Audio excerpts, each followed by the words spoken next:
মাশাআল্লাহ, এবার আপেল গাছে অনেক ফুল এসেছে। আর আপেল গাছের মাঝখানে ছোট্ট একটা পাখির বাসা করেছে, আর এতে ডিম পেড়ে সেটাতে তা দিচ্ছিল। আসসালামু আলাইকুম এভরিওয়ান, ওয়েলকাম করছি আমার নতুন আরেকটা ব্লগে। কেমন আছেন সবাই? আশা করছি ভালো আছেন। আমরা এর আগে আপেল গার্ডেনে গিয়েছিলাম। গত বছর যখন আমি এসেছি তখনই আপেলের সিজন ছিল। আমাদের এই গাছে আপেল যতই ধরুক না কেন খুব একটা টিকিয়ে রাখা পসিবল হয় না, কারণ কাঠবিড়ালি এসে সবগুলো আপেল নষ্ট করে ফেলে।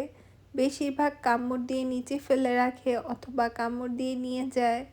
তবে এই গাছের একটা আপেল খাওয়ার সৌভাগ্য হয়েছিল আমার। বাবা এটা জালি দিয়ে বেঁধে রেখেছিল আপেলটা। এবছর আপেল খেতে পারবো কিনা জানি না, তবে অনেক ফুল এসেছে মাশাআল্লাহ। আপেল গাছের ঝাড়ার মধ্যে কি সুন্দর ছোট্ট একটা পাখি বাসা বেঁধেছে, আর এর মধ্যে ডিমও পেড়েছে।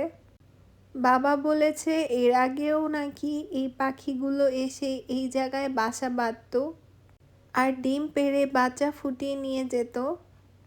এবছর ওরা ডিম পেড়েছে, এখনো বাচ্চা হয়তো ফুটেনি, তাই মা পাখিটা এখনো ডিমে তা দিচ্ছে। বাবা বলেছে কাছে যেতে না, ওদের ডিস্টার্ব হবে, তাই আমি দূর থেকেই অল্প অল্প করে ভিডিও করেছি।